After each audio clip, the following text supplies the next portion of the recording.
ஆண்டவருடைய அன்பும் அருளும் ஆசீர்வாதமும் உங்களோடு இருப்பதற்காக இன்றைய நாளிலே நான் ஜெபிக்கிறேன். அன்புக்குரியவர்களே, இன்னைக்கு நாம பாஸ்கா காலத்தின் 6வது வாரத்தில் திங்கள் கிழமையில் இருக்கிறோம்.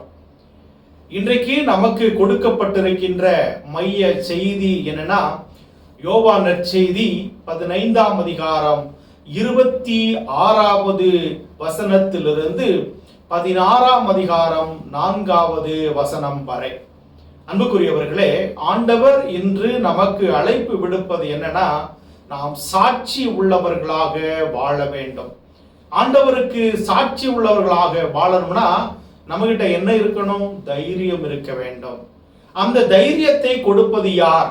தூய ஆவியானவர். அதைத்தான் ஆண்டவர் இன்றைய நாள்ல நமக்கு சொல்கிறார். உங்களுக்கு தைரியத்தை கொடுப்பதற்காக தூய ஆவியானவரை கொடுக்கிறேன்னு சொல்றார்.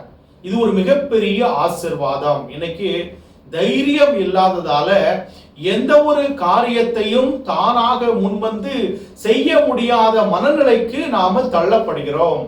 இன்னைக்கு நாம தானா முன்வந்து ஒரு நல்ல காரியத்தை செய்யணும், ஆக்கப்பூர்வமான காரியங்களில் ஈடுபடணும்னா ஒரு தயக்கம் இருக்கிறது.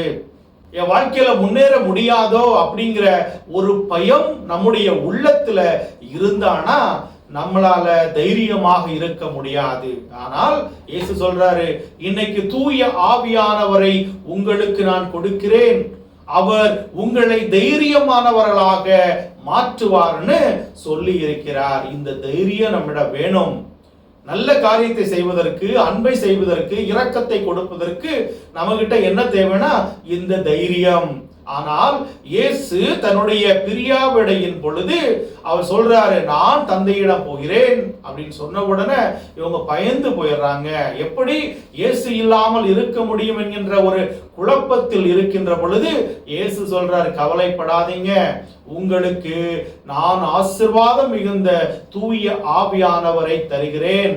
உங்களுடைய குழப்பமான நேரங்களிலே, உங்களுடைய கஷ்டமான சூழ்நிலையிலே நான் உங்களோடு இருந்து உங்களை வழிநடத்தியது போல இந்த ஆவியானவர் அக்னியின் அபிஷேகத்தினால் உங்களை வழிநடத்துவார்னு சொல்லி அவர் ஒரு தைரியமான வாக்குறுதியை சீடர்களுக்கு கொடுத்து விட்டு போகிறார்.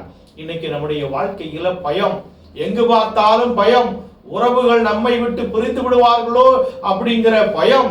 இதனால் வரைக்கும் அவங்கள நல்லா பார்த்தேனே, அவர்களுக்காக நான் பல தியாகங்களை செய்தேனே, இன்னைக்கு என்னை விட்டு அவங்க போய்விடுவாங்களோ அப்படின்னு நாம பயத்திலே இருந்து கொண்டிருக்கிறோம். ஆண்டவர் சொல்கிறார், மகனே மகளே, நீ பயப்படாதே, தூய ஆவியானவர் உன்னோடு இருக்கின்ற பொழுது அவர் உன்னை காப்பாற்றுவார், வழி நடத்துவார், அவர் ஆவியின் பாதையிலே உங்களை இட்டு செல்வார். அதனால நாம பயப்படக்கூடாது. தூய ஆவியானவர் நமக்கு கிடைப்பதற்காக ஆண்டவர் கொடுத்த அந்த விசேஷமான இரக்கத்திற்காக இன்றைய நாளில் நாம் நன்றி சொல்லுவோம். ஆவியானவரை நாம் முடிந்த அளவிற்கு போற்றி புகழ்ந்து ஆராதித்து துதித்து அவருக்கு நான் நன்றி செலுத்துகின்ற பொழுது வாழ்க்கையில் நாம் தைரியம் உள்ளவர்களாக மாறுவோம்.